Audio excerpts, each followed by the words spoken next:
Salut tout le monde, c'est Jérémy. Alors si vous suivez un petit peu mes dernières vidéos, vous avez peut-être vu que j'avais un souci avec mon MacBook Air M1 acheté il y a quelques mois. En effet, j'ai eu un souci d'écran, l'écran principal ne fonctionnait plus et je pouvais seulement utiliser mon ordinateur avec un écran externe. Alors c'est mieux que rien, mais c'est pas très pratique pour un ordinateur portable. J'avais eu quelques petits soucis avant cela, comme mon clavier et ma souris Bluetooth qui se déconnectaient, qu'il fallait reconfigurer. Alors forcément, j'étais un petit peu déçu pour une première expérience achetée neuf il y a 3 mois, d'avoir un souci matériel si rapidement, surtout quand on entend souvent que les Mac n'ont jamais de soucis et que Mac c'est mieux que Windows et tout ça.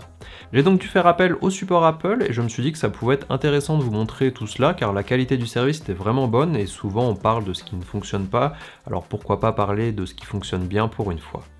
Donc comme dit, j'avais un problème d'écran, j'ai donc de moi-même essayé de faire les dernières mises à jour, de revenir sur une version plus ancienne aussi, car le problème était apparu après une mise à jour. Ça m'a permis de voir comment on faisait un downgrade au passage, d'aller dans les menus de récupération. J'ai même aussi installé la version bêta de macOS, mais sans succès. J'ai donc pris contact avec le support Apple depuis leur page web, tout simplement pour les contacter par chat. Autre point à noter, moi j'ai acheté mon MacBook en Suisse, tout en vivant en France, alors c'est moins cher là-bas, et ça m'a posé aucun souci pour la garantie et la prise en charge de mon souci.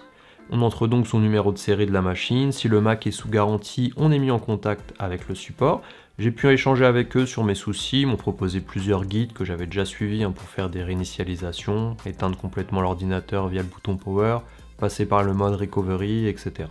La conclusion étant que, vu le souci, il fallait passer par une réparation physique, soit dans un magasin certifié, soit en Apple Store, sauf que le plus proche de chez moi est à 45 km, donc ça passe par un envoi courrier.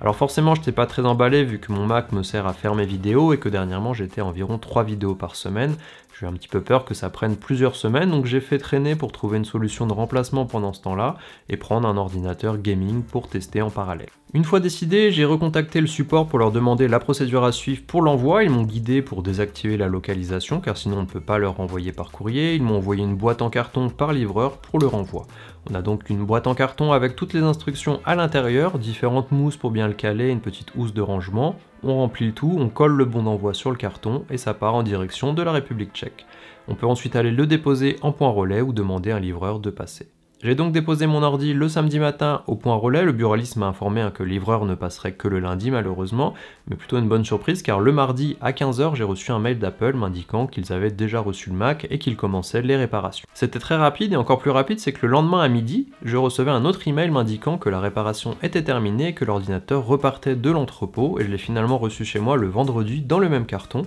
avec une petite feuille indiquant que le problème avait été résolu en remplaçant l'écran, que c'était couvert par la garantie, que je n'avais rien d'autre à régler. Donc au final j'étais très surpris car en moins d'une semaine l'ordinateur est parti en République tchèque, a été réparé, revenu, et vu que je l'avais réinitialisé avant cela, on peut juste redescendre un backup fait sur Time Machine pour repartir avec son ordi complètement à neuf comme si de rien n'était. Donc faut bien penser à faire des backups réguliers au cas où, mais autant avant tout ça j'étais vraiment déçu des soucis que j'avais et je pensais à repasser sur Windows, autant là ça m'a vraiment redonné confiance dans la marque et surtout j'ai dû faire des montages vidéo sur l'ordinateur gaming en attendant le retour du Mac, et c'était vraiment lent, même en mettant les drivers Nvidia Studio et tout ce qu'il fallait avec un ordi gaming à 1700 €, je pouvais pas afficher mes vidéos 4K dans la timeline sans avoir de ralentissement et ça m'a fait perdre énormément de temps dans le montage de mes vidéos.